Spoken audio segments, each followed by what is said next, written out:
One translation says, you put my tears in a bottle. I'm talking about the God that in spite of all of your efforts and all of the people that have overlooked you, the people that have turned their back on you, this is a God that not only sees you, but he has recorded every pain that you've had. Place your tears in a bottle. Ladies and gentlemen, he knows about your sleepless nights. He knows about the child that you're worried about. He knows about the future that you don't know about. Hear me. He is the God that saw one man because he had a bad night fishing, and he sees you and your empty boat.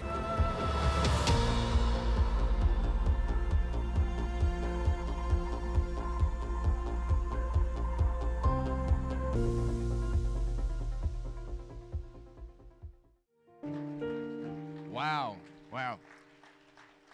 If you would just remain standing just for a couple of minutes, and let me just share some opening remarks, all right? I want to thank your pastors, Pastor Jason and Asia. They are indeed a son and a daughter in the faith. And I want to thank the leadership team here at Church on the Rock, New Haven. When we started COTR New Haven, we understood the importance of developing a leadership team. Because the principle of the weakest link is that you're only going to be able to grow and experience any level of success in direct relationship to the weakest link in your chain. And after spending some time with the leadership team yesterday, I'm happy to say that I didn't see any weak links. So I want to say thank you for that. And just to keep everything in perspective, all right, I appreciate everything that Pastor has said. But I've learned something about press releases, or whatever you would call what he was reading. You generally have somebody else write those for you, all right? And just a word of caution, when you hear your own press release or whatever you want to call it, don't ever become a legend in your own mind. Because number one, to be honest with you, as he was reading, I'm wondering, who is that guy that he's talking about? You're never, I said it yesterday, and I think it's pertinent to say it today. You're never as good as they say you are. But the flip side of it is, you're also never as bad as your critics say you are either. Now, before you're seated, if you would do one thing for me. For those of you that don't know me, or this is an introduction, let me level the playing field. Let me make it real, all right? I am not what I appear to be. I am not a white man. I am a black man trapped in a white man's body. I am a product of Africa. Africa has molded and shaped me. It is where I cut my teeth. It is really what has kind of created the spiritual and almost natural whatever DNA is in me. So if you would not mind doing this, I know there were a lot of hallelujah shouts. But this side over here was a little lean. This side was strong. And I don't know what happened to the middle. But on the count of 3, I'd like you to really shout hallelujah. But now in Africa, we have a saying that if you're going to shout like thunder. All right? So I'd like to hear some thunder in the house before we begin. Is that okay with y'all? All right? So on the count of 3, we're going to shout hallelujah, but we're going to shout like thunder, not just on this side, but the center and this side also. Are you ready? 1, 2, 3.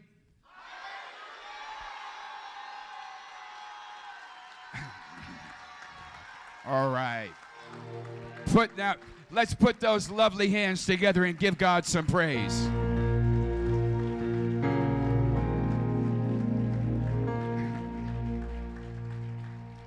Now, just before you're seated, turn to at least one other person and tell them, I don't know about you, but this is my day. You may be seated. God bless you.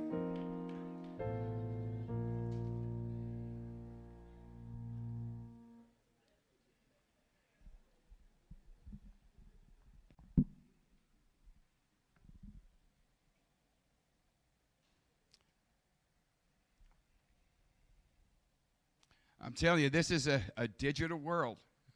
I sat down there and I'm watching all the stuff that's happening on the screens, all the different ways to give.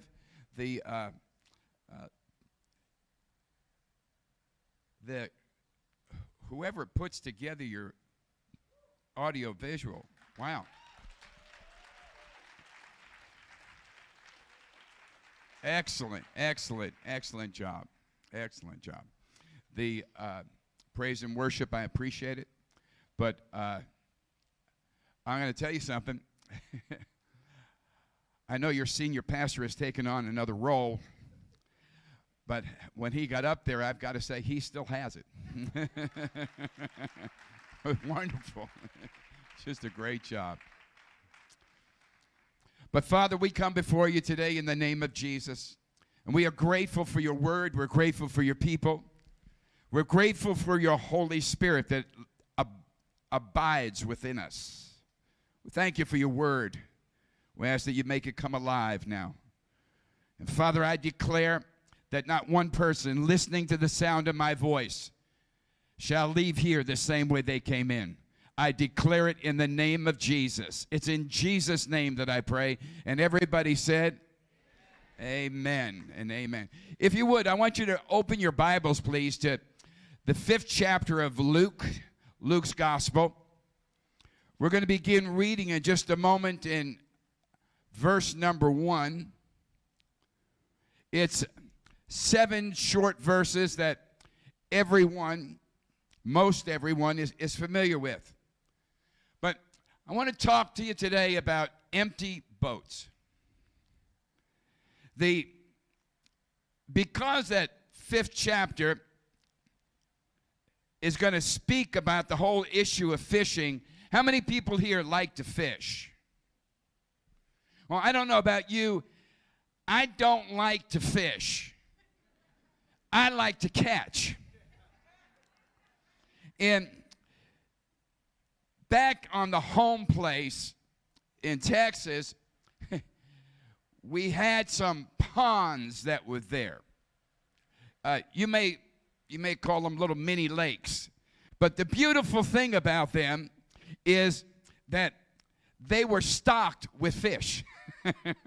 And we would go out there with our little Walmart special poles.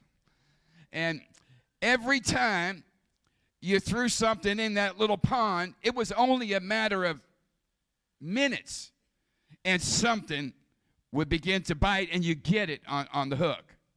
And whenever we would go out to the home place, that was one of the things that we would enjoy doing, right? We would go ahead and get the little poles out, and we throw them in there, and in just a very short amount of time, all right, we'd have a stack of fish. That was fun. Enjoyed that. Well, every year, I get invited to take a 5-day trip to a place on the coast of Alabama. And the place where myself and a handful of other guys stay is right on the Gulf Coast. And there's a dock there. And I started off, now he doesn't have Walmart poles, he's got real poles. And he's got all the lures and, all that kind of stuff. And I went out there, and I was real excited, looking forward to it. And even had to spend $28 on a fishing license just to fish in Alabama. Now, how many of you know I was determined to catch fish? And I'm out there, and I'm throwing the line in, and I've got the bait on there. And 15 minutes goes by. 30 minutes goes by. Couple of nibbles, pull the line up, my bait is gone. The sun is beating down on me. I am starting to sweat. I forgot to bring water to the end of the dock, and the house is a little distance away. Hour number 2. Line in the water, line out of the water, no bait, no fish. Now, I'm just being honest.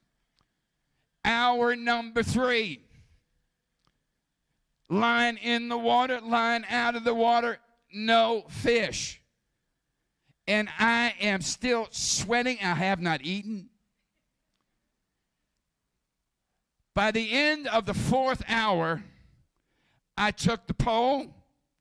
I took the box with the stuff in it, the tackle box. I took the bait, just threw it into the water. All right. Let the pole just fall by the side and left it on the dock. Looked at the tackle box and said, I am done. And I discovered something. That fishing is not supposed to be that hard. That I spent and invested 4 hard, long, sweaty hours into an endeavor and got absolutely no return. And I've discovered that there are times that many of us face situations in life where we have made investment after investment, and we have labored, we have cried tears, we have done everything we know to do, and we've not seen anything in return. Now, I'm speaking to somebody today. You've invested in your marriage. You've invested in your kids. You've invested in your education. You've invested in your job. You've invested in churches gone by. Hear me. And you've not seen any return. I'm here to tell you that God is going to fill your empty boat today.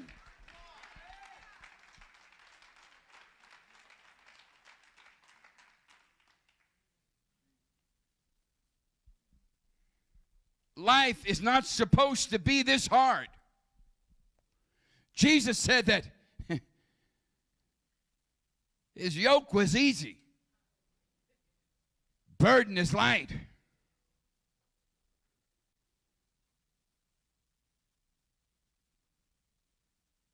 It is frustrating, disappointing, and disheartening to fish in an area of your life and never see any return. Simon, who we know as Peter, faced similar situations. But ladies and gentlemen, let us not be mistaken that all of us have some kind of fishing trip assigned to each area of our life. But look at the first verse, if you would, in Luke chapter 5. It says, and it came to pass, one day as Jesus was standing by the lake of Gennesaret, that's the Sea of Galilee, people were crowding around him and listening to the word of God. Now we're going to touch upon that because that's important. That one little phrase there, the Word of God. Now, he saw at the water's edge 2 boats left there by fishermen who were washing their nets. At verse 2, we're going to touch upon, he saw. Verse 3, and he got into one of the boats, the one belonging to Simon, and asked him to put out a little from shore. Then he sat down and taught the people from the boat. When he had finished speaking, he said to Simon, put out into deep water and let down the nets for a catch. Simon answered, Master, we've worked all night, haven't caught anything, but because you say so, I will let the nets down. And when they had done so, they caught such a large number of fish that their nets began to break. So, and this is important, so they signaled their partners in the other boat to come and help them, and they came and they filled both boats so full that they began to sink. I want you to notice something in verse number 2. It says that he saw. Jesus saw. And to understand what's going on there, I want you to just hang with me and let's look at the situation that Jesus was in. Take a look at how he saw Simon, and again how Simon saw him. Jesus is surrounded by people. Hundreds and hundreds of people. And it's a noisy crowd. I mean, they're pressing in. So much so that he is backed up to the shoreline. And there are people there. Some of them are broken. Some of them have things going on in their lives that they don't even understand why they are the way they are. They're not sure whether this preacher is the Messiah or somebody else. But one thing that they know is whenever he shows up, broken people get fixed, blind people begin to see, deaf people begin to hear, and lame people begin to walk. I'm here to tell you, you may be here today, and you may not know who this Jesus is. But I'm telling you, if ever you meet him, your life will never be the same again.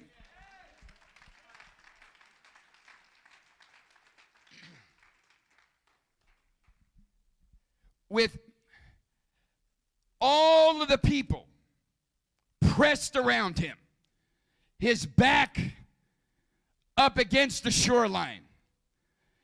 Verse number 2 says, he saw. He saw through the crowd one man who had a bad night fishing. Ladies and gentlemen, in this crowd here today, no matter where you're at, no matter where you come from, I'm here to tell you that he sees you. No, you didn't hear me. I said he sees you.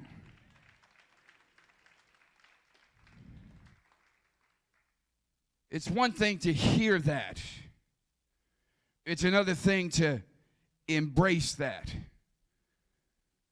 Psalm 56, verse number 8, when I say that he sees you.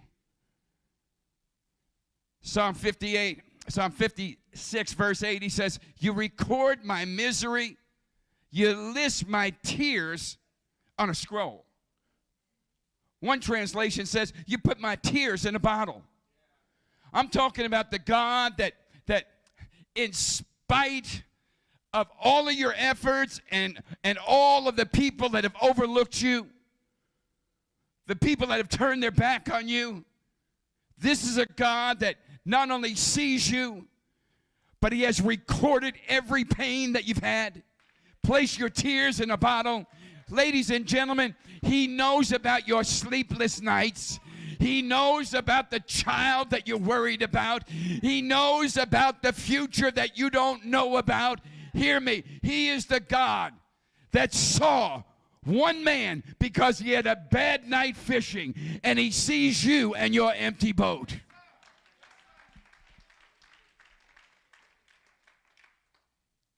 The God of the universe sees you. He is the God. Oh, and this is hard for me to wrap my mind around. This God that sees me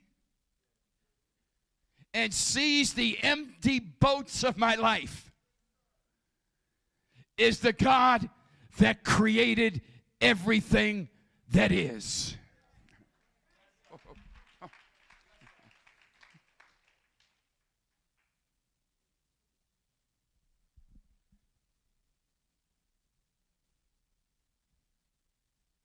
The very ground that I stand on, I'm able to keep my feet planted on ground because he is causing the planet to spin.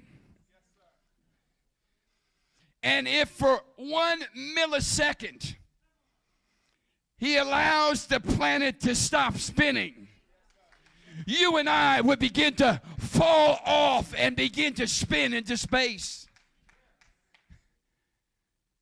The God of the universe, who told the sun to rise here and the moon to stay here. The God of the universe. Are you ready for this? That places the stars exactly where he wants them. Assigns each one a number and gives each one a name. The same God that told the Atlantic Ocean to go here and to go no further. The same God that raised up the mountains of Everest and told them to be here. The same God that causes the clouds to be in the sky and to rain when it rains. That same God sees you, sees you, sees you, sees you, sees me.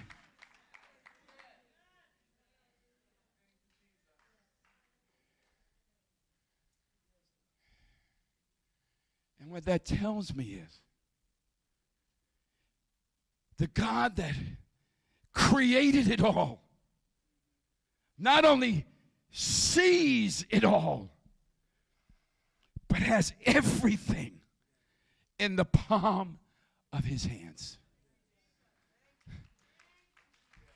Psalm 46, verse 10, he says, "Be still." Ladies and gentlemen, I know that you can track with this because I find myself oftentimes when I've been making investments and making investments and making investments, especially in the lives of those that are close to me, maybe family members, and yet my boat is still empty.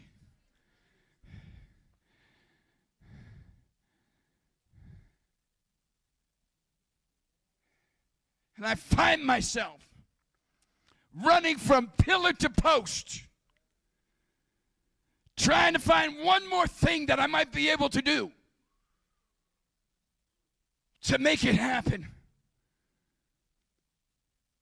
And then the words of the psalmist come up. Be still and know that I am God. Ladies and gentlemen, this may not be a revelation for you, but sometimes it's been a revelation to me. I'm not God, he is. I can't fix you, but he can. I am not the problem solver, but he is. He is the Alpha and the Omega, not me. He is the beginning and the end, not me. He is the one that will lift you up, not me.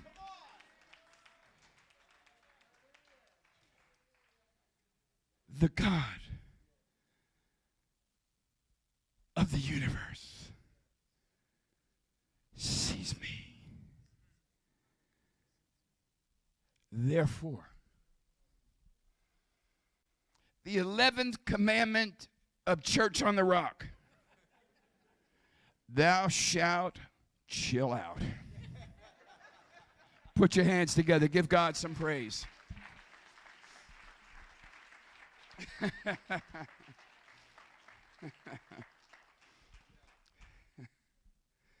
But I want you to see, look at verse 2 if you would, please. Are we tracking together this morning? Are we okay? All right. In verse number 2, it says, he saw two ships, two boats. They got out, and they were washing their nets. They're frustrated. But I want you to notice, it says, the fishermen, they got out and were washing their nets. That tells me something about empty boats and people. There's the they part of it. That when, and this is important, that when we're dealing with the empty boats of our life, we need some theys in our life. Because sometimes our nets are so tattered, so broken, so heavy, that I can't get them fixed all by myself. What that tells me is that we need one another. But also it tells me that we need a place that we can bring our ripped, torn, sometimes ugly nets too. And people are not going to criticize us. They're not going to dismiss us. They're going to embrace us. Am I speaking to somebody today? That's the environment that Jesus wants created. He saw one man who had a bad night fishing. But in verse 3, if you look at it, it says that Jesus got into one of the boats, the one belonging to Simon. Isn't it interesting? Watch this. Simon, let me do it this way. Simon gets out. Jesus gets in. Simon gets out. Jesus gets in. The very thing that frustrated Simon, that he got out of, Jesus stepped into. The very thing that you want to get out of is the very thing that he wants to step into.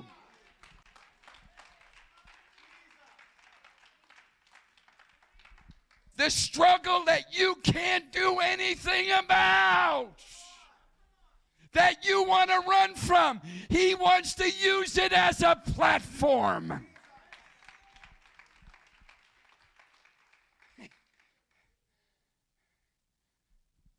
I told you we're going to visit this concept in verse 1. If you would go back just with me for a second. It says that the people were crowding around him, listening to the word of God. An overlooked little nuance there. Generally, throughout the Gospels, when it describes Jesus' preaching. It says that, and he was preaching the kingdom of God. Or he was preaching repentance and the kingdom of God. But here in Luke, it says he was preaching the word of God. It's the first time that phraseology is used to describe a message that Jesus is preaching. And when you drill down into it, you discover that when that phraseology is used, the word of God, it's when he is introducing himself as the anointed one. I am the one that the prophet spoke about.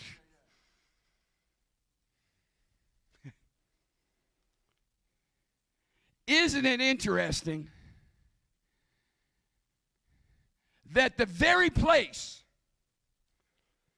that he is going to introduce himself for the first time as Alpha and Omega, as God in the flesh, is the empty boat of Peter's life? You say, well, Pastor, what are you saying? What I'm saying is the very thing that you got out of, he wants to get into, and he wants to use it as a platform. Watch this. He wants to use it as a platform to demonstrate to all of those that have been looking at you, wondering how you're going to respond, wondering if you're going to quit, wondering if you're going to give up. He wants to get on the platform of your empty boat and manifest himself as the...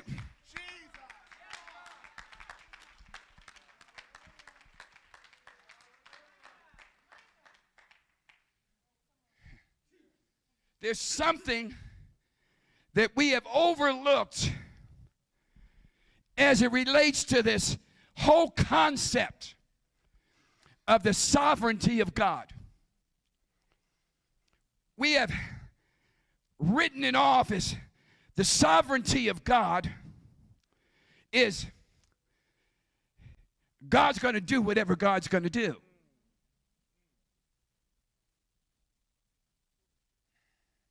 Not the way I see it. I see that God oftentimes responds to our response. But there are other times that God responds in spite of our response. And there are other times that God responds when I don't respond. And then there are other times that God responds because I can't get the circumstance to respond. I've got an empty boat in my life. I've tried everything to fill it, and it is still empty.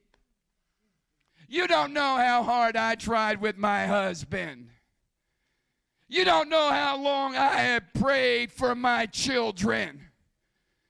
I've gone to every place there was a door open for a job, but the door keeps on closing.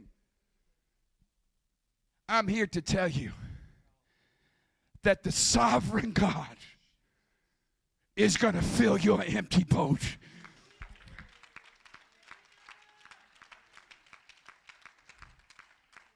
I call the empty boat a God setup. Let me tie this into the sovereignty of God. Stay with me. You see, the sovereignty of God, to understand it, you've got to start in Genesis chapter 1, verse 1. But don't worry, I'm not going to keep you here all day. Okay. All right. Notice it says, in the beginning, God created the heaven and the earth. Ladies and gentlemen, we're talking about the sovereignty of God. In the beginning, God created the heaven and the earth. But before there was a beginning, there was him. Yes, sir. You see, before Genesis 1:1, God. What that tells me is, before your empty boat, God. Now watch me. God is present before the beginning. God is present through the annals of time. That means when your boat began to get a hole in it and sink, God. Stay with me.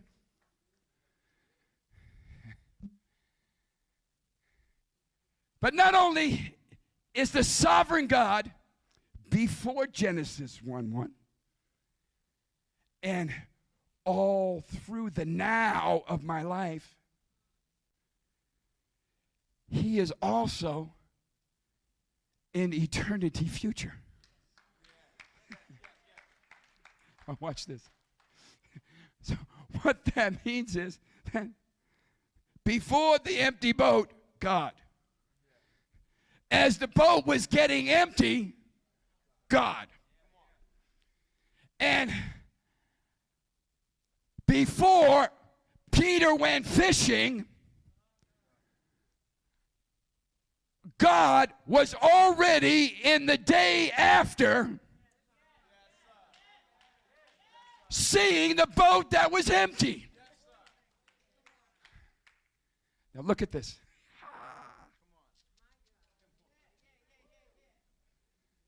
Jesus, before the lake of Gennesaret, Jesus knew there was going to be a crowd there. He knew that they were going to press him up against the shoreline. He knew that he needed a platform.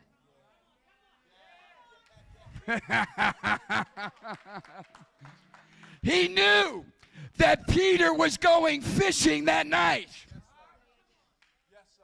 God, in his sovereignty, allowed Peter to fish all night, come back with an empty boat, so that he would have a platform to declare, I am who I say that I am.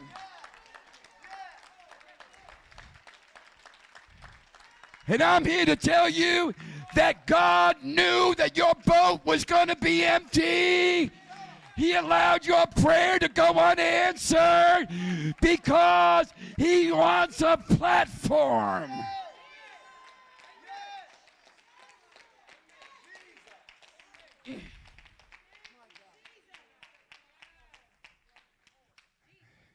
And if you read the story, Jesus gets in the boat, goes back to the same place where Peter couldn't catch any fish.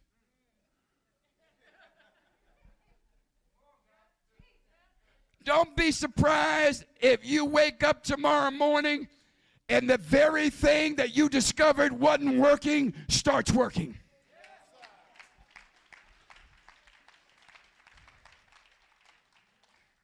But notice this, and I really am going to land, all right? He takes them back to the same place that represents failure. So that Peter or Simon can embrace the concept of what I call God margin. God margin is when you take everything that you have, your talents, your resources, your ability, and there's a place or a thing that God wants you to arrive at. But there's a space in between. And that space can only be filled by God. You see, if your talent, your education, your connections, your ability can get you to your destination, there's no need for God to show up.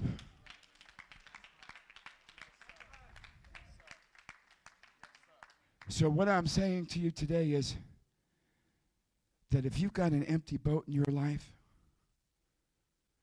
lean in expectation. Because the very place that represented failure is the place that God turned into victory.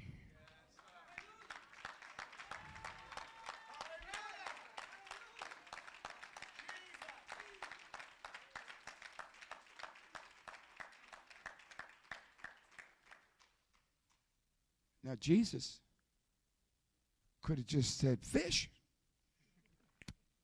in the boat. This is important. Because there's a whole stream of Christianity that says, well, God is sovereign.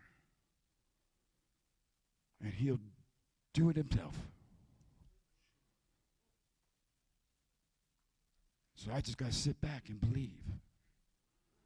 Ladies and gentlemen, there are times that we do have to step back and believe. But I want you to notice this. Peter could have stood there and said, well, I believe, Lord. Just say, fish in boat. But Jesus said, Simon, you cast your nets over there. And what that tells me is that God is looking to link up with you and me. He wants participation in the breakthrough. Watch this. So at the end of your empty boat experience, you can say, I am more than a conqueror. You only become more than a conqueror if you've been in a conflict and then you fight your way.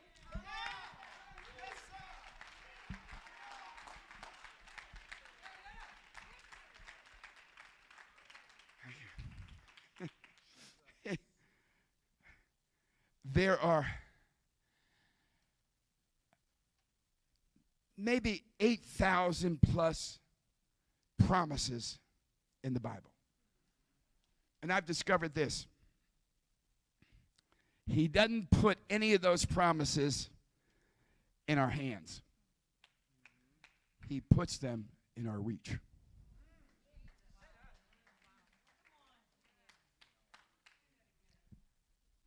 The promises are multitude of promises. God does not take the promises and place them in our hand. He places them in our reach. Now, come, give it up. Give God some hand.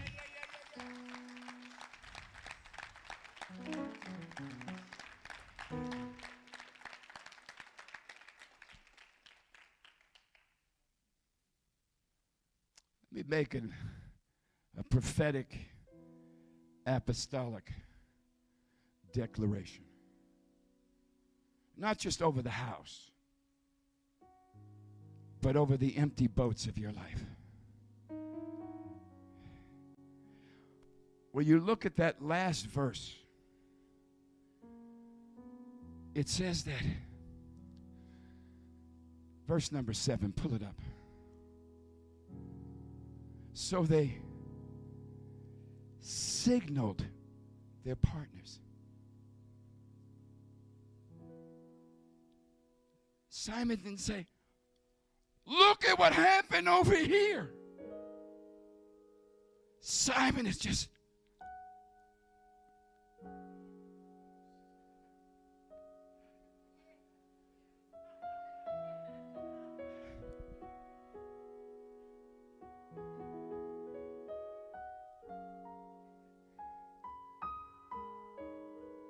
prophesy to you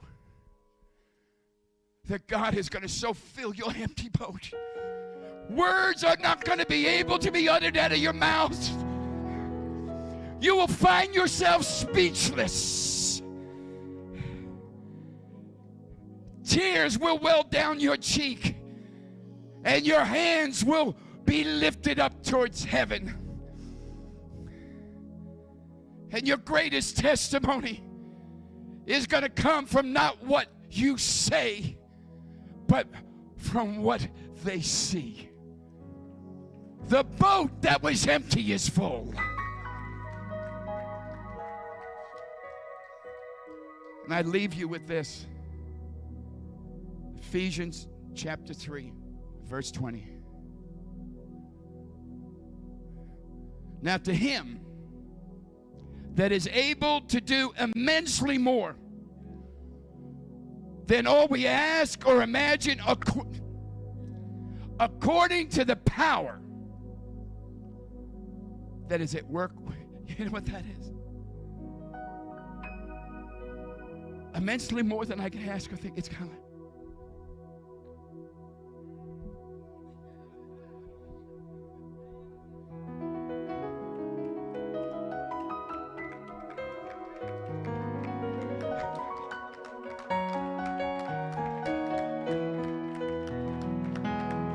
I don't know how he did it. I don't even know why he did it.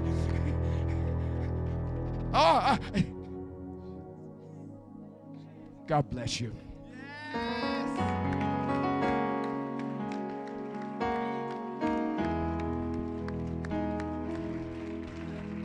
Come on, somebody. Come on, somebody. Somebody who knows their empty boats are getting ready to be filled. Somebody who knows that the God who was sovereign, the God who created the stars in the skies, the God who separated the earth from the heavens, he sees you. Somebody ought to shout, he sees me, he sees me, he sees me, he sees me. Somebody ought to shout, my empty boats are getting ready to be filled. My empty boats are getting ready to be filled. So don't wait to praise him. You ought to start praising him before the breakthrough comes, before the boat is full, because you know God is going to do it.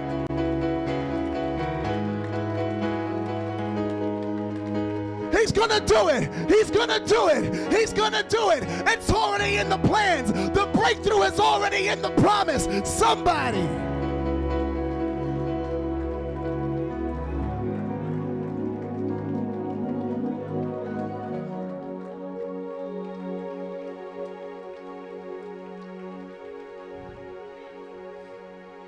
Right there at home. Right there at home. No more empty boats. We agree with the word of God. No more empty boats. He sees you. He sees you. He sees you with every head bowed and every eye closed. Right now you may be here.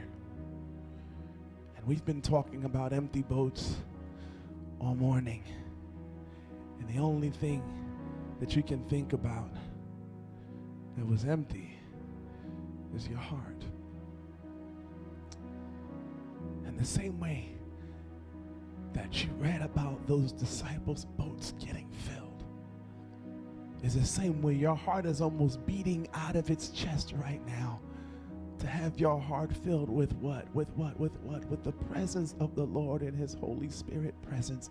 And there's one way to get that boat filled, and that is by recognizing him and accepting him as your Lord and your Savior. So with every head bowed and every eye closed, we're getting ready to fill some boats this morning. Right there at home, and maybe right here. Brother David, I see you. We're going to pray. We're going to pray this morning. Hallelujah. I see you, brother. If you're here this morning and everything that you heard this morning, and it hit you like a ton of bricks in a good way, and you're saying to yourself, What now, Lord? Well, the what now is here. The what now is here. You're one prayer away from that empty void in your heart being filled. Listen, Jesus came, he lived, and he died so that you would have everlasting life if you believe in him. If you're here this morning and you've never accepted Jesus as your Lord and Savior, I just want you to raise your hand and say, this word was for me, and I need Jesus in my life. It's been empty. My life has been empty. I feel emotionally empty. I feel my situations are empty, and I know that nothing else is going to fill it. Not the friends, not the bottle of Jack, not the money, not anything. I need this Jesus now. If you're here this morning, can you just raise your hand and say, that's me you're speaking to. I need this Jesus. I give you just a few moments. Don't leave with your boat still empty. There is one. Hallelujah. I see you, my sister. I see you, my sister. I see you, my sister. I'm going to ask you to take a bold step. Yep. See, in just a moment, we're going to pray over all of your lives. We're going to take authority over forces of darkness that you've been contending with. Some of you have had a curse hanging over your life. That's going to get broken today. And some of you, your empty boat is a medical diagnosis.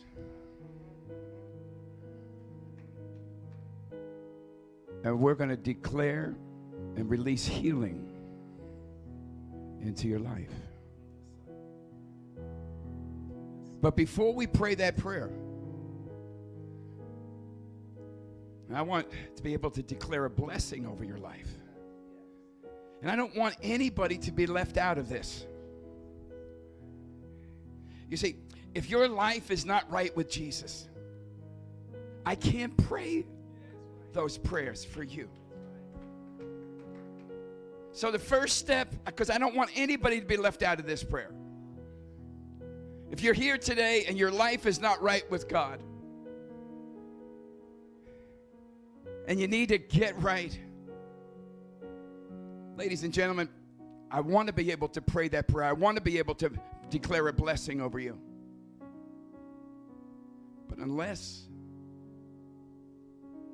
you make it right with God, you're going to be left out.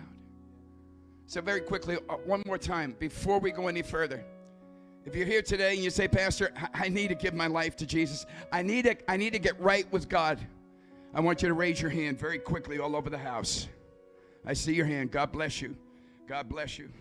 Anybody else before I see your hand. God bless you. God bless. I see your hands. I see. Okay. All right. Now, Pastor, what's your protocol? All right.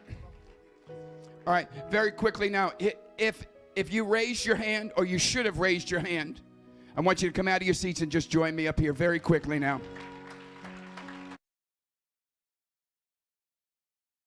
Congratulations. I am so excited that you accepted the Lord as your personal Savior. You're probably thinking, where do I go next? Listen, we have a booklet that we want to send you that will help you with your walk with Christ. So please go and click the link in the description to receive more information. We'll see you very soon. God bless.